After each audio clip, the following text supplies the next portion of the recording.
All right, so I got my two bowls set up now, and I think this is probably what I did last time. And now all you do is you turn the KitchenAid on. You only need to put it on to number one.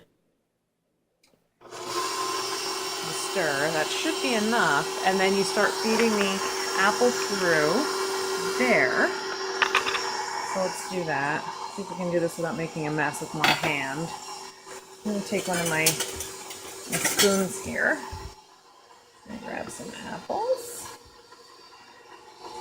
And then we take it and we put it in there in that tray like that, and then take the food pusher and just shove it in.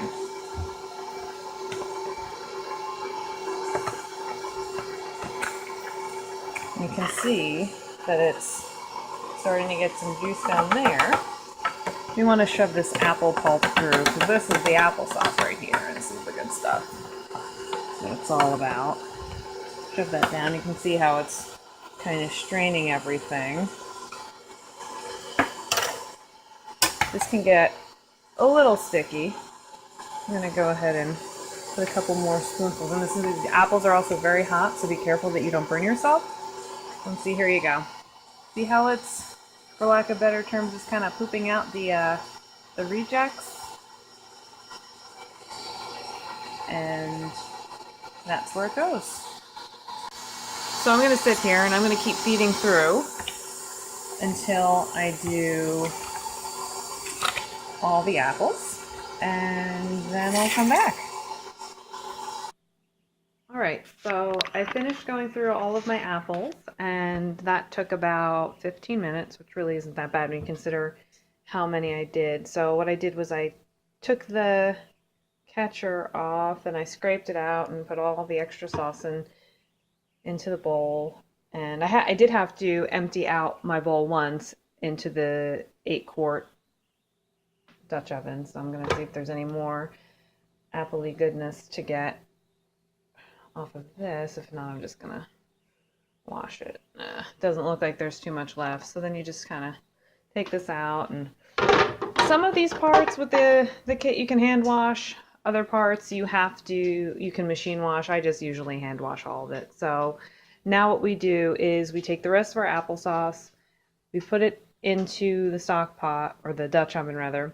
We heat it up and we mix in some sugar if you're going to put sugar in, or any other sweetener that you might want to put in, and any spices.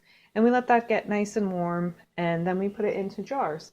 So I'm going to rinse my hand off and dump the rest of the applesauce in, and then I'll be back.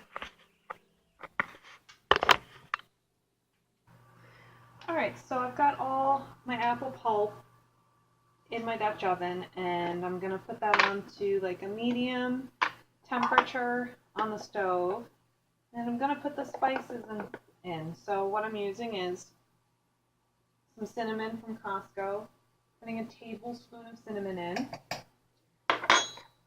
and then I'm going to put in 1 cup of sugar, which is actually not a whole lot when you consider that this is an 8-quart pot and it's 3/4 of the way full of apple.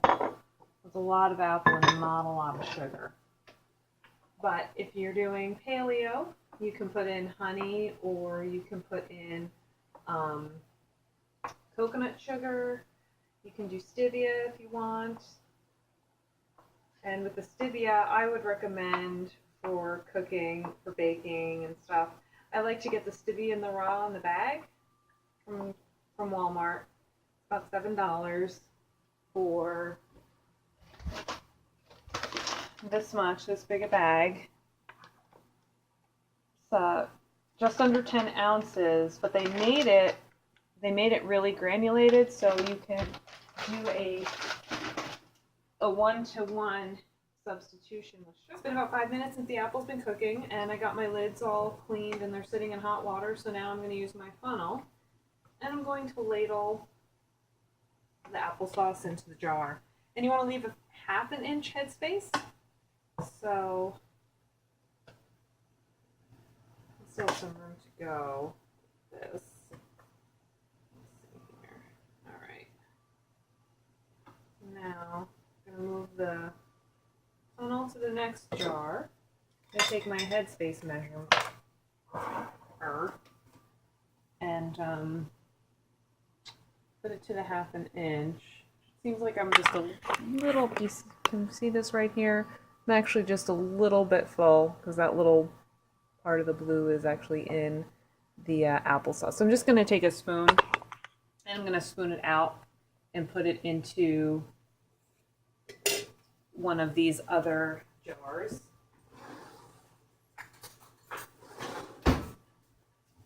Like so. And this now actually looks like it's better. Yeah. Ooh, hello. You can see that. That's much better. So now what I'm going to do, now that this jar is done, is I'm going to go around this way, because as you can see right here, there's an air bubble. We want to get the air bubbles out. So I'm going to just do this around the edges. Let me just break up all the air bubbles as you see them. Just like that. Okay, and then that's all you have to do. Just be careful you don't burn yourself because the jars are hot from the dishwasher and then the applesauce is hot. So just want to be careful of that. So now I'm going to clean off the portion of the jar where the lid is going to go. You want that to be nice and clean so that it gets a good seal. It feels nice and soft. So, smooth rather. So now I take my lid lifter and I grab a lid from my bowl. I put it on like that. Then I take a band and I twist it on. And this jar is ready to be processed. So now I have to do that with the rest of my jars. So I'm going to do that, and then I will show you the last step. So I got everything into jars, and now I've got the water bath heating up. It's probably going to take like a half an hour for that to happen, even with filling it with hot water. Just going to settle him back down. So I'm going to put the lid on and let it go. I'll come back and check on it in about 30 to 40 minutes. Then it needs to process for 20 minutes and then I'm done.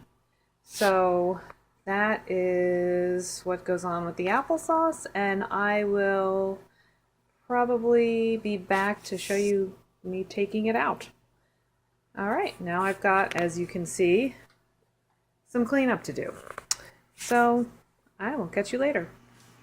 All right, so the 20 minutes is up, so you can see what it looks like when it's all boiling. And now all we're gonna do is turn off the heat and lift these out of the water. Just go like this. And I like to set it on a dish towel to prevent the counter from getting dirty. And just let them cool. You ideally want to put these in a draft-free area because, again, with glass, any rapid temperature change could cause it to break. So, draft-free, let it cool overnight, and then you can move it to your pantry, or if you've got dark, cold storage down in a basement somewhere, that's even better. And that is the end of the applesauce process. Thank you so much for watching and have a great day.